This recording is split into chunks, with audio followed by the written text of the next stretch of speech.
Sampai hari ini kawan-kawan, sedikit saja sastrawan kita yang dikenal baik di lingkup global.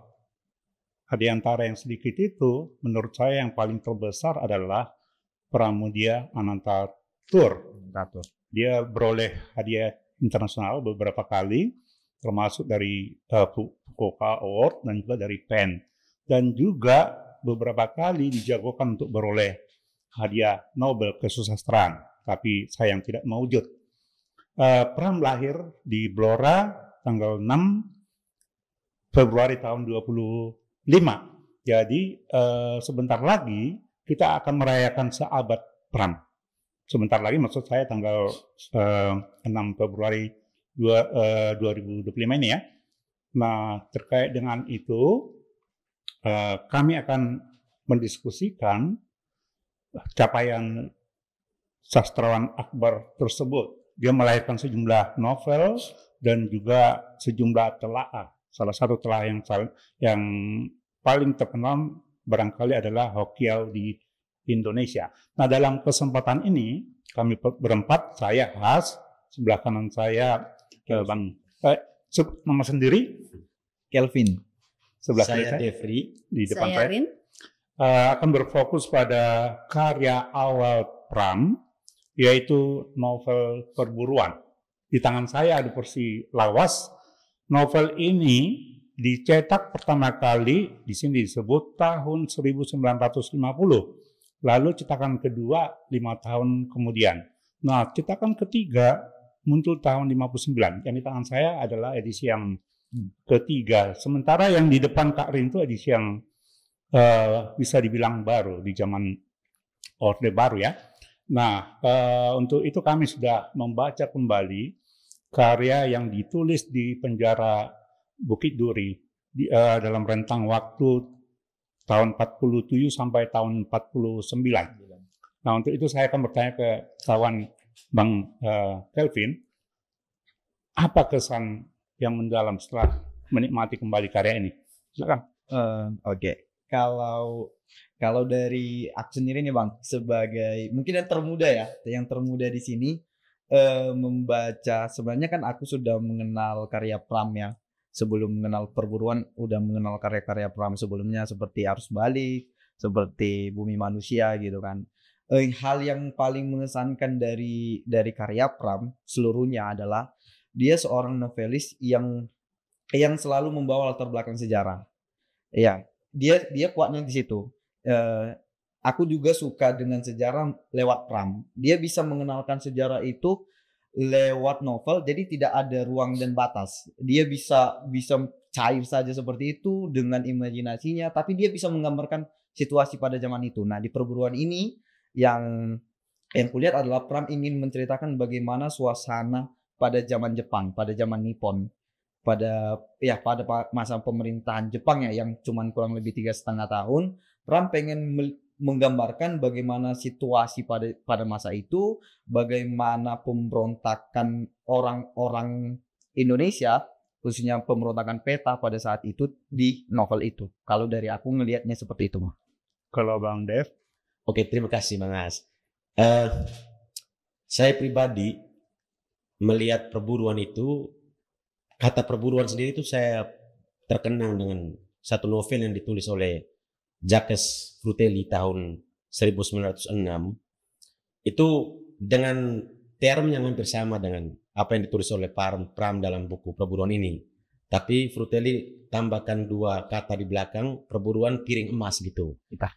Novel itu terbit tahun 1906. Sekilas saya teringat itu ketika dulu tahun 2015-2016 saya pertama kali membaca novel perburuan itu gitu. Oke, meskipun latar belakang dan kemudian isi ceritanya agak berbeda, tapi kemudian istilah perburuan ini itu justru memperkuat apa yang dibahas Pram dalam bukunya atau dalam novelnya itu gitu. Jadi kalau ditanya kira-kira apa yang saya kenang dalam novel itu, saya pikir banyak hal, termasuk perjuangan para tokoh di dalamnya, kemudian bagaimana Pram sebagai seorang penutur gitu, itu bercerita dengan sangat cair dalam novel itu gitu.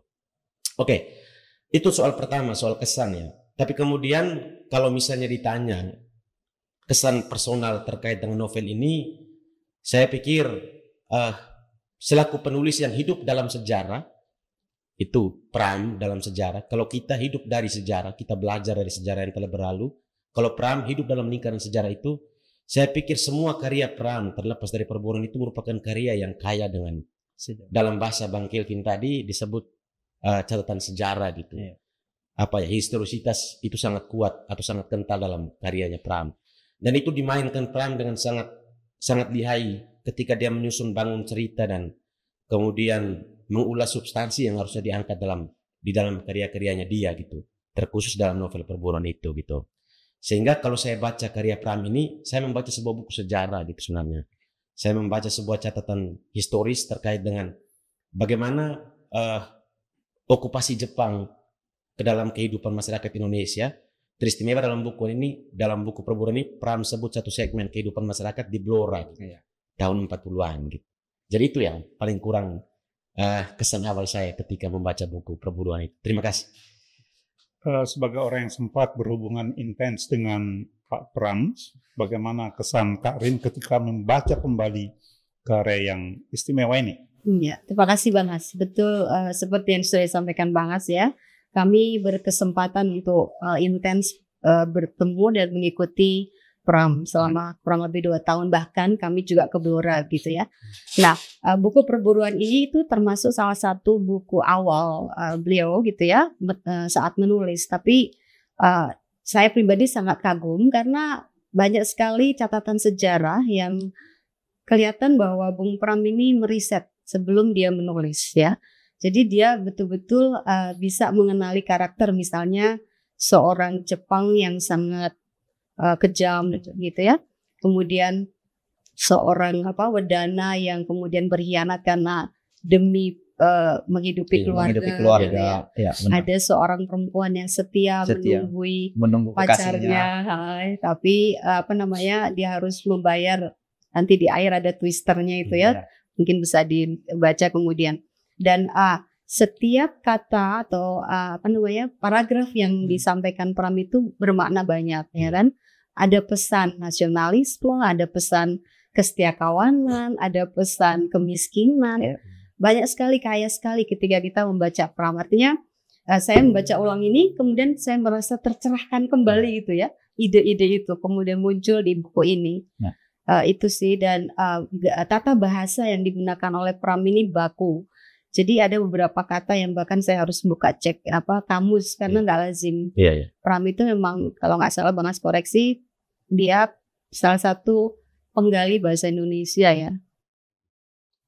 Ya, Pram dan sejarah kaitannya sangat erat ya. Karya-karya Pram itu kaya dengan latar sejarah. Nah, negeri kita yang dulu bersebutan Nusantara dan sekarang kita kenal sebagai Indonesia berkali-kali menjadi korban jajahan. Pernah dijajah oleh Portugis ya, lalu Inggris dan kemudian Belanda dan Jepang. Nah, di antara semua penjajah yang paling sadis sebenarnya adalah Jepang. Walaupun seumur jagung 3,5 tahun ya, tapi imbasnya paling parah sebenarnya. Dan sialnya di buku-buku sejarah resmi itu sedikit saja dibicarakan. Ajaib itu, ya. Dan yang lebih memprihatinkan lagi di ranah sastra itu hampir terlupakan. Menurut saya, jasa Pram untuk kita lewat karya Perburuan ini adalah pelukisan bagaimana imbas dari kekejaman Jepang terhadap bangsa kita. Ya, setting novel ini sebenarnya menjelang kemerdekaan. Ya, kalau menurut Bang Kelvin, dari segi sejarah, apa saja yang menarik terkait dengan konteks zaman Jepang?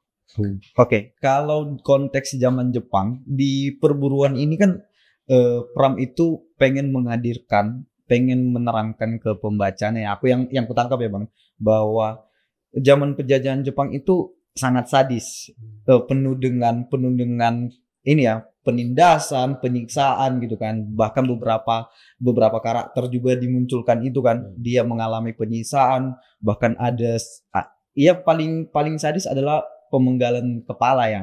Iya kan, di novel itu diterangkan gitu. Itu budaya Jepang banget tuh. yang bagaimana pedangnya yang khas itu adalah samurai, itu diterangkan di novel itu. Di situ diterangkan Pram ya. Itu yang nggak kutemui ketika belajar sejarah ketika waktu SD, SMP, SMA, ketika belajar tentang sejarah masuknya Jepang, bagaimana Jepang menjajah, itu hanya sebatas organisasinya lah, organisasi Jepang yang ada di Indonesia lah, PPKI lah, BUPPKI lah gitu. Tapi tidak menjelaskan sekejam apa sih Jepang gitu. Sekejam apa sih Jepang menjajah Indonesia gitu kan. Tapi lewat karya Pram, lewat perburuan, walaupun memang ini salah satu ini ya, walaupun memang Pram hanya ada batasan ruang dan waktu, gue lihat ya, dia buat batasannya itu menjelang kemerdekaan, menjelang Jepang kalah melawan sekutu. Itu memang scape-nya kan masih terlalu sempit gitu kan, jadi kurang menjelaskan sebenarnya kalau dari aku. Tapi sedikit bisa menggambarkan bagaimana kekejaman Jepang, walaupun dengan waktu yang sesingkat itu dia bisa menjelaskan oke, Jepang setragis itu ya menjajah kita gitu. Apalagi untuk generasi muda kayak aku ya Bang, jarang mendapatkan asupan-asupan tentang sejarah ya. Karena selama ini sejarah selalu kayak Abang bilang tadi, selalu berkutat kayak kita bahas tentang Belanda, bagaimana Belanda menjajah kita, walaupun memang Belanda lama ya, ratusan tahun gitu. Tapi khusus untuk Jepang ini nggak banyak yang menyorot. Ya sekejam apa sih Jepang? Nah, Pram hadir nih sebagai seorang sastrawan, sebagai seorang novelis, dia hadir menerangkan bagaimana latar belakang penjajahan Jepang di Indonesia lewat cerita. Akhirnya tergambarkan dengan jelas gitu. Bagus, boleh menyambung ya. Kita diskusi. Iya betul. Makanya tadi kalau Bung Kelvin bilang ya kan, ini settingnya terbatas juga lokasinya ya. Lokasinya itu di Blora. Dari nama-nama tempat, nama sungai itu semuanya real. Jadi tidak ada. Jadi kalau kita baca itu semacam namanya ada, lokasinya ada. Bahkan waktu kita ke Blora, ketika kita berkesempatan mengunjungi Bung Pram di sana dan bertemu bahkan tinggal selama 5 hari, kami napak tilas dan dia bilang ini namanya Kali Lusi yang disebutkan yang disebutkan di buku ini. Dan Kali Lusi ini dia ceritakan pernah ada pohon tumbang ya kan Bang, yang berapa orang meninggal gitu di kali itu. Jadi nama-nama dan lokasi juga karakter. Nah, karakter orang tokoh yang ada dalam buku Pram ini adalah orang-orang yang dia kenal betul gitu ya. Nah, misalnya salah satunya itu si orang tua dari Den Hardo ya. Nah, Den Hardo orang tuanya kan nggak disebut nama ya, cuma disebut ayahnya ya. Iya, Tolura. Iya mantan, sebenarnya mantan Wedana itu kan. Nah, dia itu menggambarkan sosok ayah dari Den Hardo ini adalah seorang yang frustrasi, menghabiskan waktunya di meja judi gitu ya.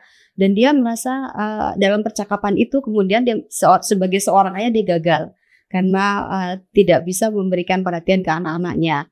Nah, yang ingin aku garis bawahi sebenarnya adalah bahwa tokoh itu adalah semacam internalisasi dia perkenalan dia dengan ayahnya. Nah, kalau misalnya mungkin teman-teman nanti akan baca buku yang lain kayak Bukan Pasar Malam, itu ada tokoh sang ayah yang persis seperti yang digambarkan, hampir mirip lah seperti yang digambarkan sebagai ayah si Den Hardo ini gitu. Itu sih, jadi kalau menurut aku untuk tokoh-tokoh yang ada dalam buku Pram itu biasanya yang dia betul kenal gitu. Bang Dek. Kalau dari saya ini menarik sebenarnya pertanyaan dari Bang As. Tapi saya mungkin punya posisi yang lain dengan Karin gitu. Biasanya kalau penulis ada dalam konteks itu bisa jadi pilihan pertama dan dia terjebak gitu. Dia terjebak untuk membahasakan keseluruhan konteks itu secara utuh. Dalam arti ya ini yang benarnya gitu. Tapi ada kemungkinan kedua bahwa dia bisa manipulasi konteks itu gitu. Nah, saya tidak tahu kemudian misalnya perjumpaan internal Bang As, Karin sama Bang Pram kemudian itu menemukan nggak kira-kira ada yang beda nih faktanya gitu. Ya, yang ditulis dalam buku tidak sesuai dengan kenyataan yang ada gitu. Nah, itu kan imajinasi pengarang untuk memperkuat bangunan ceritanya dia gitu kan, kayak gitu. Jadi kalau menurut saya sih, saya memang nggak pernah ketemu Pram gitu kan, dan jaraknya cukup jauh di usianya saya sama Calvin. Sangat jauh ya, sangat jauh. Tapi kan sebenarnya itu saya mau pingin katakan ya, penulis itu kan punya dua pendirian. Pendirian pertama adalah dia bisa membahasakan realitas sebagaimana adanya, tetapi juga dia bisa manipulasi realitas itu gitu. Ya, saya tidak tahu pilihan Pram ada di titik mana, ada di mana antara dua ini gitu. Kalau boleh saya menanggapi itu ya. Jadi cara Pram untuk menetralisir subjektivitas dia ketika menulis adalah dengan riset data. Oke. Pram itu orang yang paling rajin mencatat. Jadi apapun dia catat. Bahkan kemarin ketika kita ke rumahnya Pram yang di Bojong, itu pasti ada loh catatan kecil dia, catatan harian di bekas lintingan rokok gitu. Jadi dia tahu apa yang terjadi di situ. Dia catat karakter teman-temannya. Misalnya ketika dia menggambarkan seorang pengkhianat ya. Di buku ini kan ada satu tokoh yang dia dianggap sebagai pengkhianat. Tapi dia kemudian menyangkal itu sebagian orang menganggap dia pengkhianat, tapi dia merasa beri kesempatan kayaknya orang ini nggak terlalu berkhianat ke kita gitu ya. Nah itu dia kontrol dengan hasil riset gitu ya, dan percakapan dengan sejumlah orang. Jadi tokoh-tokoh yang dia munculkan di situ boleh jadi orang itu ada real gitu ya karakternya gitu. Nah kehebatan dia adalah di riset gitu ya, dia rajin sekali untuk riset. Ya, nyambung. Kak Erwin, saya dan seorang teman kami, Reinhard Sirait, mengikuti Pram ini sekitar 4 tahun. Jadi kami dulu berusaha saban Kamis itu bertemu dia, apakah di rumah di Multikarya 2, di Hutan Kayu, atau di Bojong Gede. Nah, lewat percakapan yang intens itu, kami kemudian menghadirkan buku yang berjudul Pram Melawan, 400-an halaman lebih ya. Nah, saat bermuka-muka ada pertanyaan yang sering kami ulang-ulang untuk memastikan konsistensi jawaban. Antara lain tentang bagaimana seorang Pram menghasilkan karya. Apakah karya itu lebih banyak berwarna fiksi atau fakta? Ya. Yang kami dapatkan jawabannya adalah sebelum menulis dia selalu mempelajari subjek itu secara intens. Caranya adalah dengan mengumpulkan clipping dan kemudian membacanya sampai hatam. Jadi riset dulu baru menulis. Nah, dia juga pernah mengatakan bahwa sebagian besar sebenarnya karya yang dilahirkan itu adalah dunia dia sendiri. Dunia dia yang difiksikan. Nah, ketika kami bertanya berapa persen fakta, berapa persen fiksi, dia bilang itu sulit dijawab katanya. Yang pasti nilai-nilai saya, ideologi saya, kemudian saya resapkan ke karya itu. Tentu kalau cuma fakta tidak akan menarik sebagai karya fiksi. Dia harus plastis. Sebab itu teknik fiksi saya mainkan katanya. Tapi memang ada adiknya juga yang kami wawancarai mengatakan bahwa tokoh-tokoh yang ada baik di buku di tepi Kali Bekasi, perburuan, keluarga gerilya itu sebagian besar real dan mereka kenal secara personal. Ya. Jadi kekuatan Pram itu adalah mengkombinasikan antara riset dengan teknik imajinasi. Kembali ke zaman Jepang tadi, menurut Anda lewat novel ini bagian yang mana yang menggambarkan kekejaman itu dengan benderang? Ini sebenarnya soal pengalaman pribadi ya ketika membaca novel ini.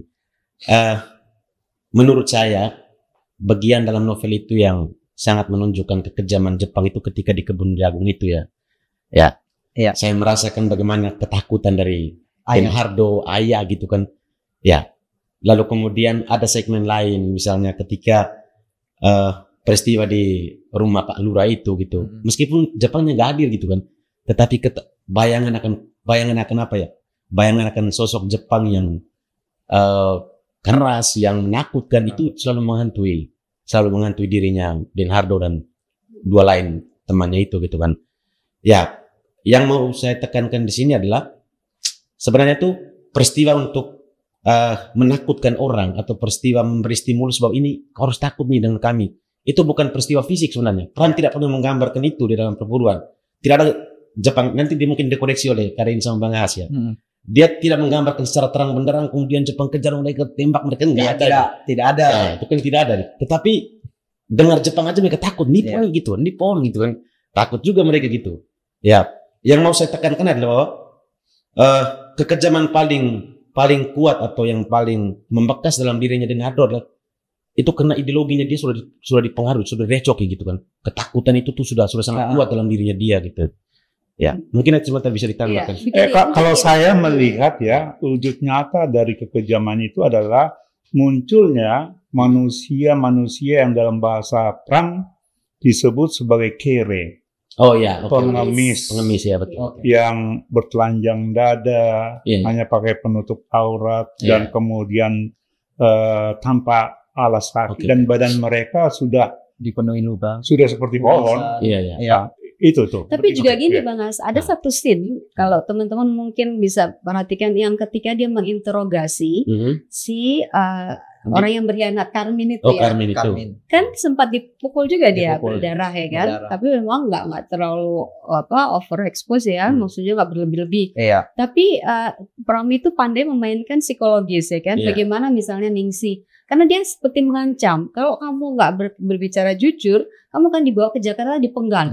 Seolah itu adalah hukuman mati bagi seorang pengkhianat. Dan kan? itu beberapa kali dimention ya Kak, terkait pemenggalan kepala ya. Kayak ketika kita nggak patuh dengan Jepang, ketika kita memberontak dengan Jepang, pilihannya cuma satu. Kamu dibawa ke Jakarta dan kepalamu dipenggal. Udah itu aja pilihannya. Itu sangat mencekam ya. Selain memang tindakan-tindakan fisik dari tentara-tentara Jepang ke masyarakat pribumi pada saat itu ya, yang dirasakan kayak ayahnya Hardo gitu kan, yang betul-betulan dihabisin gitu. Lurahnya juga habis bonyok dia dipukulin gitu kan.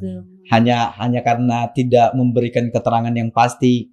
Itu menurutku yang bentuk cara Pram menceritakan bahwa Jepang itu sadis. Ya. Betul. Sepakat ya. Karena itu ketika orang di Nippon datang aja mereka udah seperti takut ya kan. Dan di situ digambarkan bagaimana karakter orang Indonesia ya kan, disebut-sebut Indonesia itu penakut, tidak mau patuh ya kan.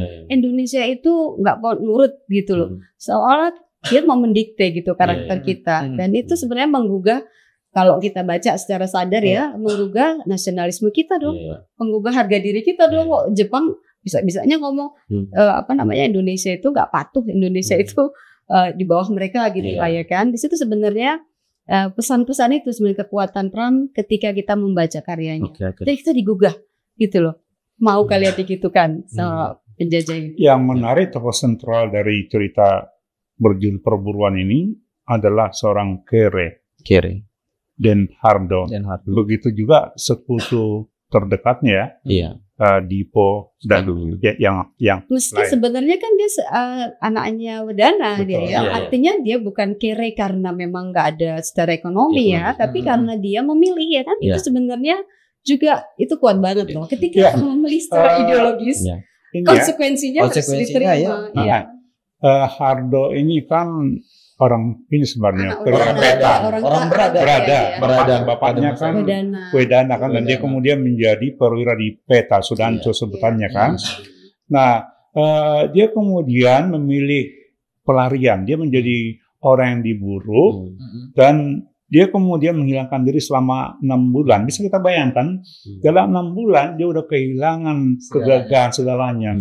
Sehingga yang tinggal hanya tulang. Dia menjadi kere betul. Jadi dalam 6 bulan Jepang atau Nippon bisa membuat seseorang menjadi kerangka yang hidup. Itulah bukti nyata dari kekejaman Jepang yang digambarkan dengan elok oleh seorang Pram. Sekaligus juga ada pesan itu sebenarnya ya, soal dignity ya kan. Kalau kita mau melawan penjajah dan kita tetap konsisten gitu ya terhadap ideologi kita, konsekuensinya adalah seperti Den Hardo. Dan Den Hardo ini sosok yang ideal ya kan, seorang pejuang ya kan. Dia tidak mengeluh, pacarnya mungkin diambil sama kawannya ya kan. Nah tapi dia pasrah, meski di akhir ujung itu nanti kita nggak boleh spill ya kan. Ada twistnya di belakang gitu loh. Jadi memang menarik banget. Dalam sebuah percakapan dengan Bang Kelvin, ada pernyataan bahwa perburuan ini beda dengan novel-novel Pram yang lain. Apa Iya. maksudnya beda? Katanya agak puber. Ini salah satu ini ya, salah satu kritikanku nih Ya. buat karya Pram yang satu ini. Iya. Iya, iya. Karena sebelumnya aku udah baca Arus Balik, aku udah baca Bumi Manusia gitu kan. Perburuan ini aku melihat karya perburuan ini tidak seperti karya-karya dia. Kebanyakan yang kompleks, detail ya kan. Dapat emosionalnya dapat, tapi ketika di perburuan banyak gap yang ditinggalkan sama Pram. Contoh nih, aku ngambil contoh beberapa karakter di perburuan itu tidak dijelaskan secara detail sama Pram. Ya kan, bagaimana sahabatnya Karmin, bagaimana tunangannya Ningsi, itu hanya sepenggal-sepenggal. Iya. Tidak seperti karya Pram yang lain, seperti contoh Bumi Manusia, sosok Mingke sangat kuat di situ. Iya kan? Dan utuh ya. Dan utuh gitu kan. Detail banget gitu.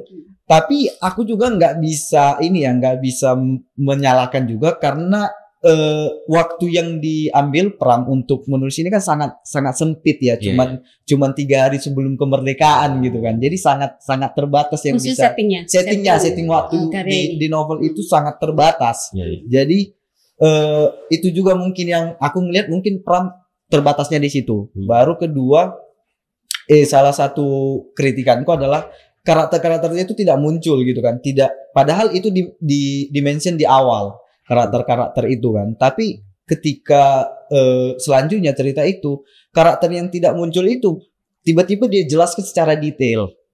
Itu yang loh, ini kok detail banget nih diceritakan, padahal yang sebelumnya dia ingin ketemu sama sahabatnya, dia ingin ketemu sama ininya tunangannya, itu nggak detail. Ada ruang yang sangat banyak yang ditinggalkan Pram, kayak emosionalnya dapat, tapi dia nggak runut, nggak kayak karya-karya dia yang lain. Itu sih Bang, aku ngelihatnya itu. Sepakat nggak dengan penilaian? Gini ya, kalau saya ditanya gitu sama Bang As tadi, saya tuh ingat satu filsuf namanya Theodor Adorno. Itu dia pernah menulis kritikan yang menurut saya cukup lengkap terkait dengan bagaimana proses penilaian terhadap karya seni dalam hal ini sastra gitu kan. Jadi penilaian terhadap karya seni itu tuh sebenarnya dalam bahasa Adorno itu kita menghancurkan subjek sebenarnya gitu. Kita meluluhlantakan subjek karena sebenarnya subjek itu tidak perlu dinilai. Karya itu otonom aja gitu, lepas aja dia gitu. Nah, termasuk juga kemudian membandingkan karyanya Pram si perburuan ini sama karya-karyanya yang lain gitu. Oke, itu statementnya Adorno ya kita pakai. Tapi kemudian kalau misalnya dari pribadinya saya ketika tadi mendengar jawaban dari Bang Calvin, saya sebenarnya sependapat Bang. Ya, saya sependapat karena selain bahwa karya ini terfragmentaris ya, tadi bahasanya kami dua sempat diskusi juga. Terfragmentaris sebenarnya istilahnya kami pakai untuk menunjukkan bahwa tidak penuh gitu kan. Tetapi setelah saya tadi berpikir lagi lebih jauh, kalau kemudian semua pembahasan itu didetailkan gitu kan, berarti tidak ada titik fokus lagi mau bahas kemana gitu. Nah, jadi menurut saya di titik ini dengan usia 25 tahun ketika menulis perburuan, Pram cukup mahir kita bisa katakan itu karena dia bisa membedakan komposisi ini harus lebih banyak nih gitu. Pembicaraan tentang bagaimana pengejaran dari Nippon ke si Den Hardon itu harus lebih kuat daripada kisah cintanya dia. Sebenarnya Pram pingin bermain di situ. Saya pikir Pram cukup mahir karena pembacanya dia tahu ini pembacanya dia anak muda juga nanti gitu kan. Maka dia masukkan unsur romantismenya sedikit gitu kan. Sikap heroiknya sedikit, tapi kan tidak menghilangkan unsur perburuan itu gitu kan. Dalam kutipan besarnya perburuan harus tetap ditonjolkan gitu. Itu sih Bang As. Tapi juga kemudian satu tadi yang menarik dari Calvin itu soal ruang lingkup yang sempit ya. Ini menurut saya itu satu kritikan yang bagus lah dalam arti ini. Karena kalau kita lihat tadi sebenarnya ruang lingkupnya adalah ya circle-nya bertiga itu aja lalu kemudian lari ke ini. Ini menyambung Bung Dev ya. Memang yang dalam buku ini itu praktis 4 hari ya, yang ketika pertama kali Den Hargo muncul ya. Dan itu 4 adegan Karin. Bertabak ya. 4 babak ya, muncul. Nah tapi menurut aku ya kekuatan dia di sini adalah dia tuh ingin menggambarkan situasi di zaman itu masyarakat kita porak-poranda ya kan, yang miskin tambah miskin gitu kan. orang-orang yang kere tadi yang dia sebut kere itu ternyata jumlahnya kan disebutkan ratusan ribuan bahkan gitu ya. Dan dia tuh ingin menggugah gitu ya bahwa penjajahan di muka bumi ini itu memang harus dihapuskan ya kan, bahwa tidak sesuai dengan amanat undang-undang ya. Dan itu price-nya kan besar ya kan pada pejuang-pejuang. Seandainya ya kan itu kan dia diuntungkan karena Indonesia kemudian merdeka. Tokoh-tokoh ini terselamatkan karena kemudian ada Kik bilang Indonesia merdeka, Jepang kalah gitu kan oleh pada perang dunia itu. Nah akhirnya kan si Jepang itu justru menjadi lemah ya di depan tentara orang-orang Indonesia yang pada waktu itu dia sangat menguasai kan, wadananya, loranya, semua tunduk semua gitu kan. ini. Nah tiba-tiba di ujung itu ketika Indonesia diumumkan merdeka. Posisinya jadi berbalik. Dan dia sangat cepat ya kan. Nah itu sebenarnya luar biasa loh menurut aku untuk membangkitkan emosi ya, terutama membaca kita yang muda-muda gitu. Kelvin tadi menggunakan sebutan fragmentaris ya. Karya ini agak tidak utuh ya dan tidak tuntas. Saya sepakat, tapi perlu kita ingat konteksnya. Ini ditulis di penjara di Bukit Duri ya. Seperti saya sebut tadi dalam periode 47 ke 49. Yang namanya penjara penuh dengan keterbatasan. Tapi Pram dalam interview dengan kami mengatakan bahwa penjara Belanda masih jauh lebih bagus dari penjara Orde Baru. Orde Baru. Ya, karena di sana penghuni boleh baca buku dan boleh menulis. Oh, zaman Belanda ya, Bang? Iya, bisa menulis ya? Bisa dikasih ruang untuk menulis ya? Dan mereka dipekerjakan untuk pembersihan kota sampai ke itu ya Pulau Seribu. Tapi itu ada imbalannya, dikasih uang. Uang itu yang kemudian dipakai oleh Pram untuk membeli kitab-kitab dari luar. Dan di dalam penjara dia selain menulis dia membaca banyak karya. Dan perlu kita ingat ketika dia masuk ke Bukit Duri tahun 47 itu usianya baru 25 tahun. 25 tahun. Dia kan 25 tahun 25, 47 berarti kurang. 22 tahun. 23 ya. Enggak ada. 22 ya. 22 tahun. Masih sangat belia. Dan yang perlu kita ingat, sekolah Pram itu berantakan. Dia tidak pernah kuliah. Jadi seperti sering dia ucapkan, dia hanya tamatan sekolah setingkat SMP. Dan itu bukan sekolah umum, tapi sekolah radio di Surabaya. Ya. Dan ketika dia kemudian berpaling ke Jakarta tahun 45, dia memang sempat melanjut ke taman siswa. Tingkat SMP langsung ke kelas 2, tapi hanya sempat 1 tahun karena Jepang kemudian datang dan sekolah itu ditutup. Jadi praktis dia otodidak. Bisa kita bayangkan seorang yang masih belia dan otodidak menghasilkan karya secanggih ini di masa itu. Menurut saya itu karena bakat yang luar biasa besar ya. Nah, kritik saya terhadap karya ini ya. Kalau saya tidak mengingat setting yang barusan saya sebut itu adalah terlalu panjang dialog-dialognya. Dialog antar tokoh ya, Bang? Dan di antara dialog yang panjang itu, sebagian adalah gerutuan atau gumaman. Gitu kan? Jadi si tokoh mendengar gumaman orang yang panjang sehingga dia mengetahui kemudian perkembangan situasi. Itu agak-agak ajaib juga. Tapi kalau kita ikuti kemudian karya-karya Pram yang lahir belakangan, semakin lama semakin matang. Kalau sampai ke karya-karya yang dilahirkan di masa Orde Baru, tidak ada lagi persoalan teknis seperti itu karena Pram sudah menemukan bentuknya. Tapi menanggapi Bang Mas itu ya yang soal dialog yang panjang-panjang itu, kalau aku menikmati sebenarnya karena mencoba menyelami karakter yang hendak dimunculkan oleh Pram ya kan. Misalnya yang agak panjang itu kalau aku melihat bahwa ada segmen dialog dia dengan ayahnya yang dikubuk itu ya. Itu kan sebenarnya bolak-balik ditanya diyakinkan anaknya bukan iya enggak gitu ya, bahwa itu kayak ada secara psikologis itu berat kan.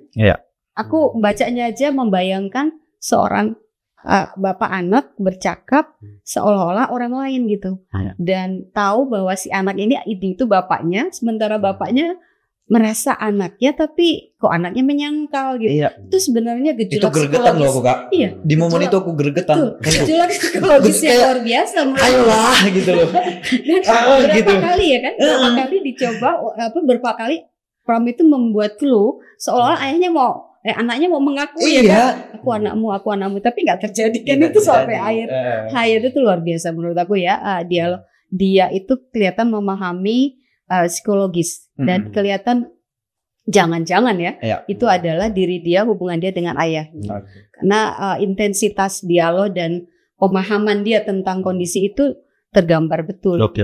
Menurut aku luar biasa. Nah, terlepas dari kritik saya terkait dengan dialog-dialog yang panjang itu, ada kekuatan besar Pram yang sudah terlihat sejak dari hasil karya ini, yaitu penggambaran suasana yang sangat kuat, sangat hidup, ya. Jadi alam itu benar-benar digambarkan dengan bagus, sehingga sebagai pembaca kita merasa menjadi saksi mata, bisa merasakan atmosfer suasana. Nah, Pram kemudian menyebut teknik itu adalah teknik menulis secara plastis. Dan ketika satu kesempatan kami tanya dari mana dia belajar, dia sebut antara lain dari Steinbeck. Itu. Dan iya seperti yang Bang As bilang itu ya, gimana dia menggambarkan bunyi ya. Bunyi misalnya bunyi bakaran api yang ayahnya ketika itu mau ambil jagung ya kan. Bunyi keretak, bunyi api yang dia ciptakan untuk membakar jagung itu luar biasa menurut aku. Termasuk saat pedati bergerak mendekati Hardo dan sang lurah ya. Bagaimana pedati bergeser tangan ke kiri dan kemudian lampu-lampu di kejauhan di kota kemudian itu muncul dan hilang. Itu sangat kuat. Saya mungkin ini ya, menyambung dari apa yang dikatakan Bang As sama Karin tadi. Sebenarnya dari awal di pembuka tadi kan saya sudah sampaikan gitu kan. Sebenarnya Pram hidup dalam sejarah itu yang bikin kuat karyanya dia gitu. Jadi seluruh impuls yang ada di luar dia tangkap dan kemudian dijatuhkan ke dalam tulisannya dia gitu kan. Langit malam, penggambaran soal kali gitu kan. Kalau kita menginterpretasi sekarang kan sebenarnya ini olokan untuk orang Jakarta gitu kan. Wah, Jakarta sekarang dengan polusinya gitu kan. Ya, Jakarta sekarang dengan kemacetannya itu kan. Sentilan yang sekarang kalau kita tafsir gitu. Larinya harus ke situ gitu kan. Nah, tetapi saya juga mungkin perlu garis kan. Sebenarnya itu kan apa yang kemudian ditangkap oleh Karin sama Bang As gitu kan, juga teman-teman kita yang meneliti khusus tentang Pram dalam wawancara intens mereka itu kan, saya pikir kalau saya dengan Calvin mungkin itu kan kami berhadapan dengan teksnya gitu kan. Ada memang plus minus gitu kan. Kalau Karin tahu kemudian mendengar cerita langsung dari si penuturnya gitu. Kalau kami berdua nih kan hanya membaca dari teks yang ada gitu. Ada plus minusnya apa? Plus minusnya adalah kami cukup otonom untuk menilai teks dia gitu. Tetapi kalau misalnya di posisinya Karin sama Bang As, ya udah gitu kan kita udah dengar dari Pram atau gimana nih gitu. Nah, jadi saya pikir posisi itu yang kemudian ketika kita menginterpretasi ini bisa jadi kita tidak bisa otonom lagi nanti gitu kan. Karena mendengar ceritanya Pram tadi gitu kan, mendengar pengakuan dia bahwa ketika dia menulis dia membuat gini. Atau gimana, Bang As? Saya bacakan dulu contoh yang saya sebut tadi, bagaimana kuatnya Pram menggambarkan suasana. Ini saya bukai secara acak ya. Seperti ini. Lampu belum lagi dinyalakan. Sudah kebiasaan bagi penduduk jelata di daerah Blora memasang lampunya gelap-gelap. Sinar matahari yang merah masih melembayang. Ini bahasa yang ini nih, yang klasik. Melembayang di angkasa biru matang. Dan kedua warna itu akhirnya bercampur menjadi satu. Dan bekas bungkus penganan yang masih tersebar di lantai jadi hitam kelabu warnanya.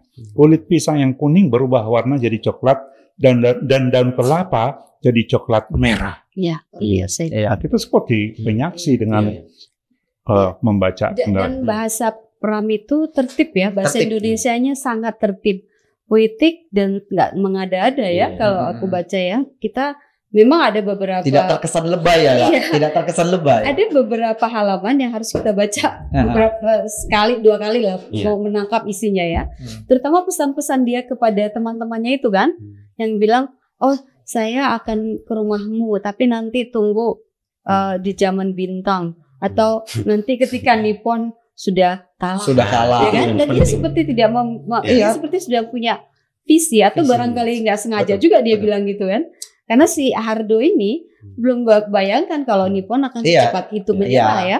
Tapi dia bilang saya akan ke rumah kok. Tapi nanti kapan? Kalau Nippon kalah. Nah itu terjawab di akhir. Kalau Karin saya nilai dari percakapan yang tadi disampaikan Karin. Menurut saya konsistensi tadi yang disebut Bang As, Karin juga sempat singgung tadi. Itu soal bagaimana tokoh si Den Hardo ini, bukan? Bagaimana dia sangat resisten ketika bertemu sama Nippon. Ya. Nippon kalah dulu, baru kemudian saya ke situ gitu kan. Jadi idealisme itu nggak gugur gitu kan. Selalu disebut, meskipun dalam percakapan yang sangat sederhana. Tadi seperti yang disampaikan Karin kan, meskipun ketemu sama Pak Lurah, kenapa kau nggak nginep dulu di dalam? Kenapa nggak ke dalam dulu gitu? Sampai Nippon kalah dulu. Padahal percakapannya sangat lumrah, percakapan teman gitu, percakapan antar keluarga. Tapi dia ngomong juga soal Nippon kalah gitu. Satu resistennya, soal sikapnya dia yang lawan kolonial, lawan Nippon itu. Lalu yang kedua soal idealismenya dia yang tidak mudah gugur gitu. Idealisme itulah yang membuat sobat dekatnya Dipo sering kesal dan marah. Nah, terkait itu Bang, yang tadi kan Bang Dev menyinggung bahwa karakter Hardo itu sangat kuat, patriotiknya kuat gitu kan, bagaimana idealismenya kuat. Tapi ketika kita juga membaca, Hardo menyimpan sisi gelapnya. Aku ngelihat ada sisi kegelapan, sisi gelapnya seorang Hardo gitu. Dia sedikit naif. Aku ngelihat itu ya Bang. Itu muncul ketika dia bersitegang dengan sahabatnya, Dipo. Iya kan?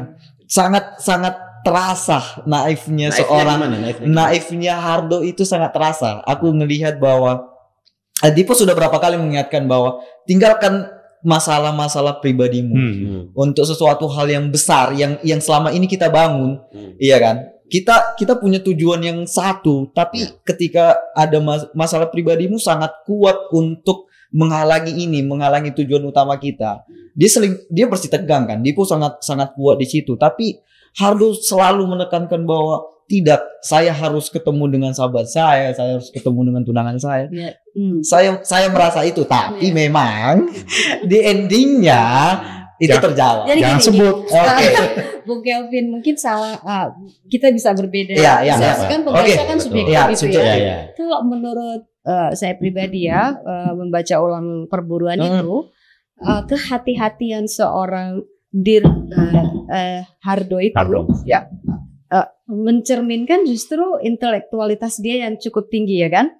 Ketika dia memaksakan misalnya sahabatnya Dipo memukul rata bahwa karakter si Karmin ini adalah pengkhianat, tapi Hardo kan bilang kita nggak bisa menjudge seperti itu. Dia kan mau kita pakai dulu si Karmin. Siapa tahu dia bisa membantu. Saya rasa dia masih punya jiwa nasionalisme yang tinggi terhadap kita.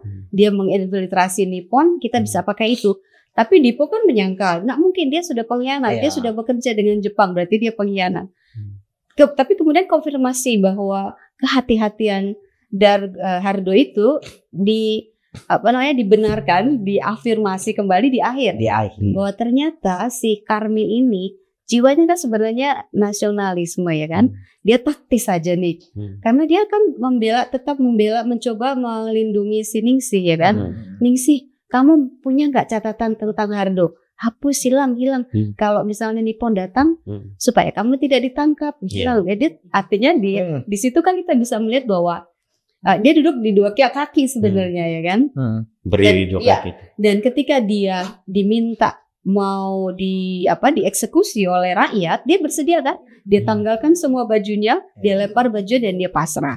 Tapi kemudian terselamatkan akhirnya tokoh ini kan, jangan spoil ya. Jangan spoil. Aku tadi udah menahan itu kan, makanya aku bilang di ending. Kalau Bang Kelvin mengatakan bahwa Hardo ini naif ya, saya kurang setuju. Ini ya, Hardo kita bandingkan dengan sobatnya Dipo. Mereka punya latar belakang yang banyak persamaan ya. Mereka sama-sama bekas officer peta ya, yang kemudian komandan memberontak ya. Nah, dan kemudian mereka sama-sama dalam pelarian dan tampaknya di lokasi yang sama selama 6 bulan itu Ya. di Gua Sempor itu ya. Ya. Tapi yang terjadi kemudian berbeda. Dipo itu masih seorang militer yang urusannya sederhana. Ini ya, menang atau kalah. Tapi kalau Hardo, dia telah bertransformasi dalam tempo cuma 6 bulan. Nah, sebenarnya dia mungkin lebih menunjukkan dia lebih berhati-hati ya, berhati-hati dan taktis gitu. Si Den Hargo ini intelektual yang sosok militer tapi intelektual gitu loh kan. Nah, yang buat aku ini ya Kak, melihat dia naif itu kayak abang bilang nih, untuk hal-hal duniawi kayak contoh dia nggak merokok, iya kan, untuk Menolak duit, menolak makanan gitu kan, dia bisa menahan. Tapi untuk masalah percintaan dan sahabatnya itu tidak bisa gitu. Dia tidak bisa, dia harus bertemu dulu. Kalau dia menampilkan itu ceritanya iya. boring. Iya, benar. Kosakatanya mungkin diganti ya, bukan naif tapi selektif. Mungkin ya.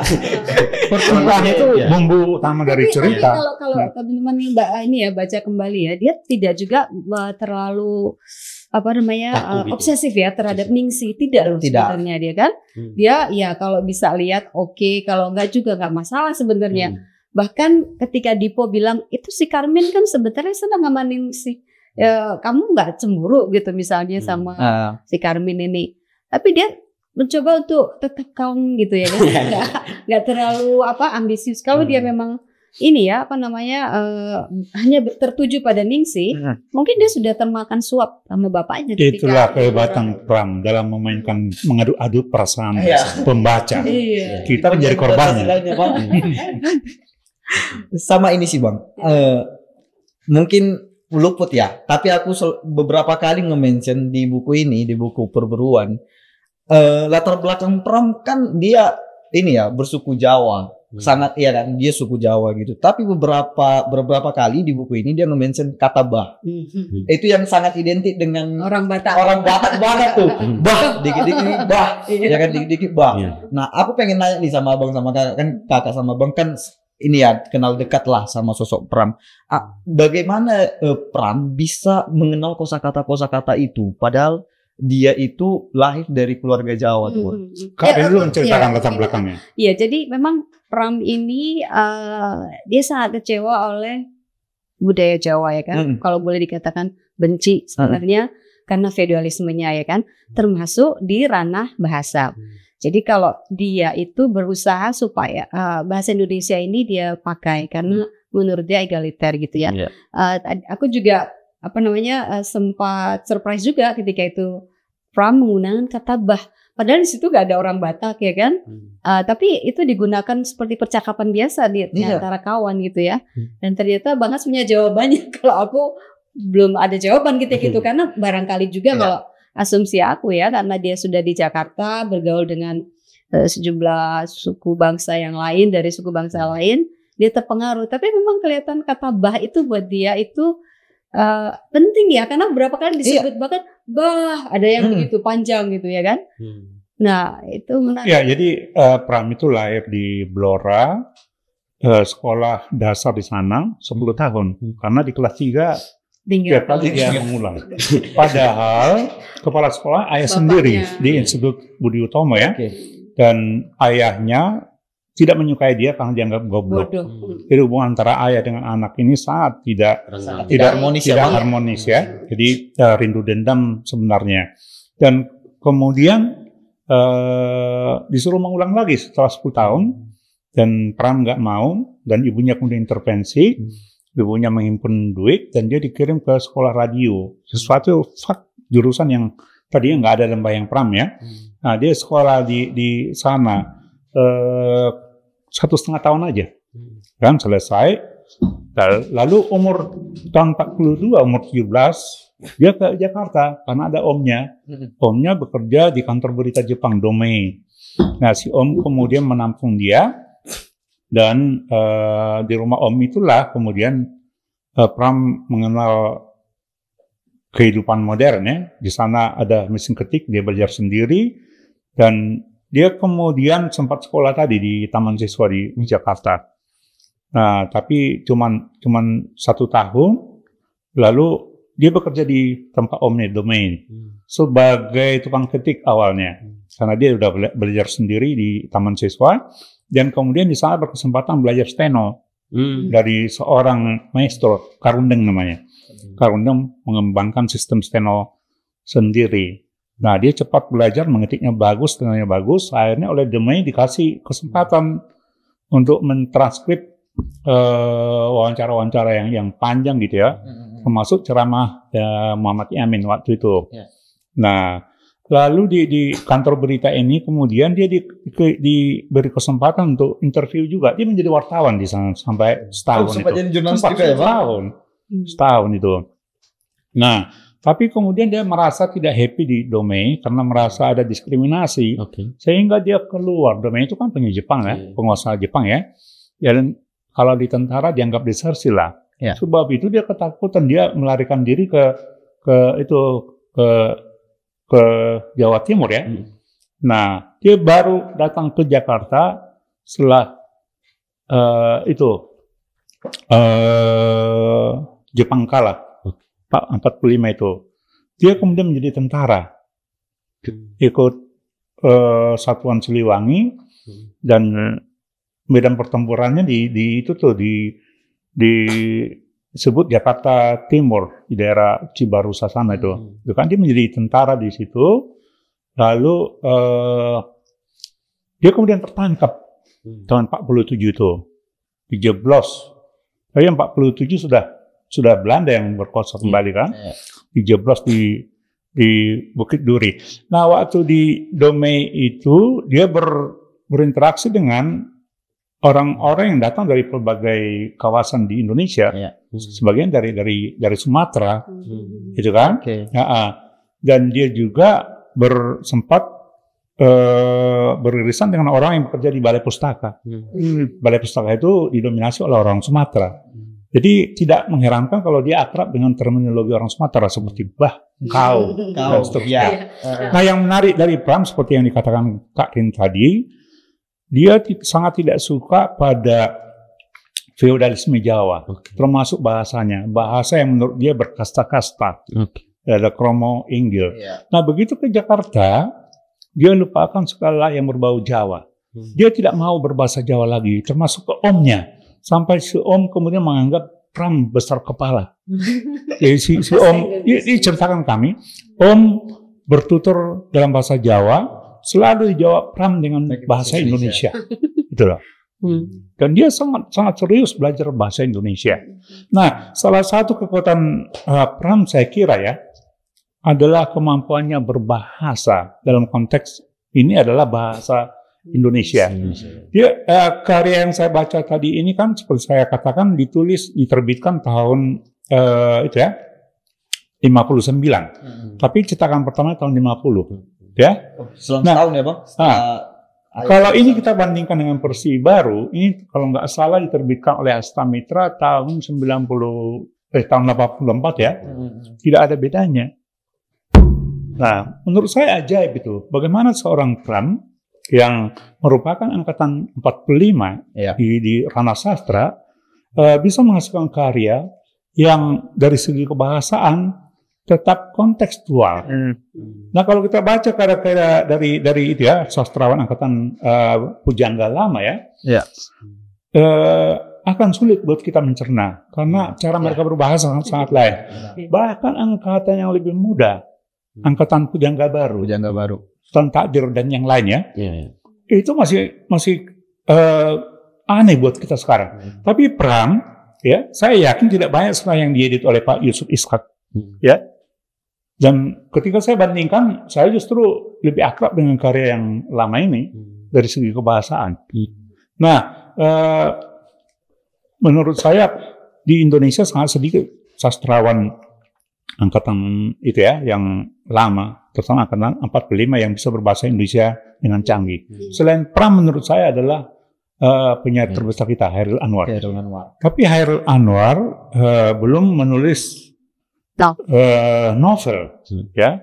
Dia menulis puisi saja. Dia menulis artikel Tapi itu belum bisa kita jadikan barometer untuk menakar apakah kemampuan dia dalam berbahasa Indonesia setara dengan Pram. Kalau Pram menurut saya sangat teruji lewat belasan karyanya. Dia seorang sastrawan kita yang termasuk paling canggih berbahasa Indonesia. Keren. Itu angkatan lama dia, angkatan 45. Itu kelebihannya. Iya. Menyambung Bang Has tadi ya kan, yang soal ini sejarah, ternyata pengalaman hidup Pram sebelum menulis ini adalah ketika di zaman Jepang. Iya. Makanya dia fasih banget ya kan bicara soal Jepang. Nah, satu lagi yang relate adalah hubungan bapak anak.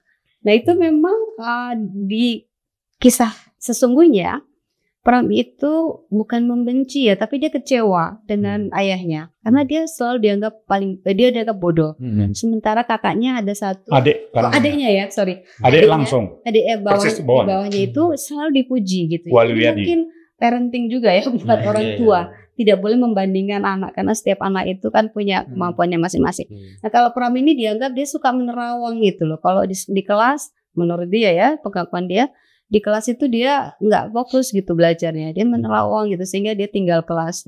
Nah, suatu ketika itu kita dibawa di satu pohon nggak jauh dari rumahnya dan nggak jauh dari sekolahnya. Ketika dia disuruh ulang oleh bapaknya, dikata-katai katanya, kamu nggak pinter segala macam, goblok malah dibilang itu.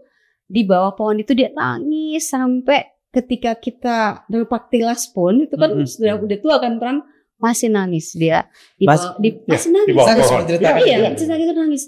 Sinilah saya katanya menangis sejadi-jadinya saya di sini. Ketika saya disuruh ulang dan saya menolak karena saya merasa ya saya menghina gitu ya. Dia sakit hati, nangis di pohon itu gitu. Nah, di buku Perburuan ini percakapan ayah dan anak yang sangat anak gengsi ya kan? Justru relate menurut aku bahwa bisa loh dia membuat semacam barrier yang sangat ketat gitu ya ke ayahnya. Iya, benar. Kan dalam nggak ketemu tapi dia nggak ada passion mau ketemu gitu sampai kan dia bilang, Bapak bisa nggak mengubah lifestyle dia sebagai berhenti berjudi nggak? Gitu bisa nggak? Kenapa kamu berjudi? Kenapa gitu kan dia persis relate banget dengan kehidupan sehari-hari ini. Jadi Kak Rit mau mengatakan bahwa adegan ayah anak di Perburuan ini mencerminkan pengalaman eksistensial Pram dengan hubungan personal ya Kak, hubungan personal antara dia dan ayahnya ya. Betul. Pram dengan ayahnya ya. Iya. Memang seseorang punya luka batin yang luar biasa itu akan berpotensi menjadi penulis kisah yang hebat Pram. Jangan harus juga punya luka batin dulu. Termasuk yang ini kan. Kalau perjalanan kita mulus-mulus nggak akan mampu menjadi novelis yang piawai. Iya. Gimana bagus? Itu medan magnetik untuk menulis. Betul. Kalau kita nggak pernah patah hati, dikecewakan, bagaimana kita menghasilkan novel puisi kita? Iya. Oke. Rasa udah terbahas semua ya, teman-teman. Ada yang mau disampaikan lagi nggak ya? Apa ya? Paling ini sih ada beberapa. Ini sebenarnya kalau untuk anak-anak muda nih. Rekomendasi mereka. Nah, untuk anak-anak muda nih biasanya kan kalau mau baca novel itu kan selalu mencari quotes nih. Novel Pram khususnya Perburuan ini ada beberapa yang sangat relate untuk yang aku baca ya Bang. Sangat relate untuk masa kini nih. Beberapa kali kayak perkataan Hardo ya, itu sangat relate yang kayak dia mempertanyakan negara. Untuk apa ada negara gitu loh? Buktinya masih ada pemberontakan, masih ada pencurian gitu kan. Dia mempertanyakan, ya penguasa itu mencuri lebih besar dibandingkan masyarakat kecil. Masyarakat kecil cuma mencuri dikit. Dan itu masih terjadi sampai sekarang. Itu sangat relate sampai sekarang ya. Dan itu yang paling kusuka dari Pram, selalu memberikan kata-kata yang ini sangat selalu bisa jadi koreksi setiap masa ya. Selalu menemukan. Jadi untuk anak-anak muda nih, generasiku, aku merekomendasikan buku ini untuk dibaca. Sangat menarik, apalagi yang ingin mengenal sejarah, enggak dari buku sejarah yang baku yang sulit dicerna, bisa lewat karya-karya Pram. Lewat Perburuan ini salah satunya. Jadi tidak salah ketika pemerintah sekarang membolehkan karya Pram diajarkan di sekolah. Walaupun baru sebatas Bumi Manusia ya. Baru Bumi Manusia. Iya. Bang Dev? Oke, kalau dari saya, tadi Bang Calvin ngajak teman-teman kan untuk jangan lupa baca buku Pram yang ini. Kalau dari saya, karena hobi juga menulis sastra, lalu kemudian sering bercerita dengan Bang Has, Karin, dan teman-teman semua.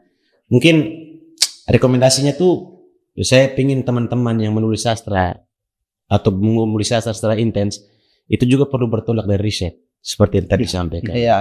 Ya.